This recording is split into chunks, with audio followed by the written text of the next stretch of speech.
I am sitting here at happy hour, nursing a whiskey on the rocks, and I am still trying to process how it all fell apart. My girlfriend of 6 months, Gabriela, was supposed to be the one I was building a life with, but it turns out she was secretly betting against us. Friends warned me, "Dude, she's not right for you," but I brushed it off, thinking they were just jealous of our relationship. I mean, Gabriela was beautiful, smart, and we had a deep connection. Or so I thought. She got defensive whenever I asked innocent questions, like where she was going on her girls' trips or who she was talking to on her phone.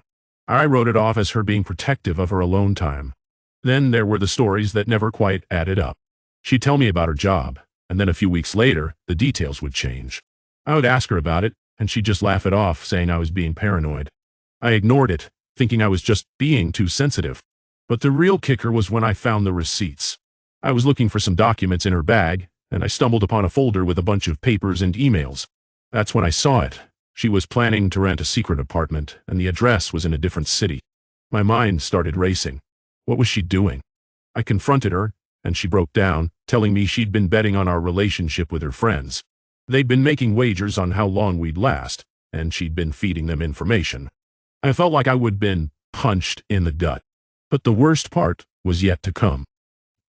I discovered she was planning to disappear with our savings, using the money we'd been setting aside for IVF. We'd talked about starting a family, and I would given up my dreams to build hers. I would put everything on hold, thinking we were on the same page. I went to see my divorce lawyer, who's seen cases like this before. He told me, "She's a pro, dude. She's done this before." I could not believe it. I thought I was in love with someone who loved me back, but it turns out I was just a game to her.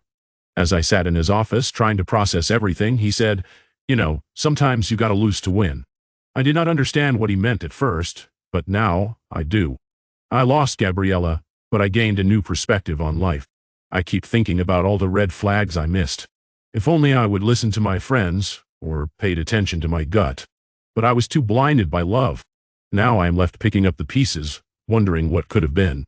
Was I just a fool in love? Or are we all just one bad decision away from disaster? I'm still trying to figure that out. The whiskey's not helping, but the pain is still real.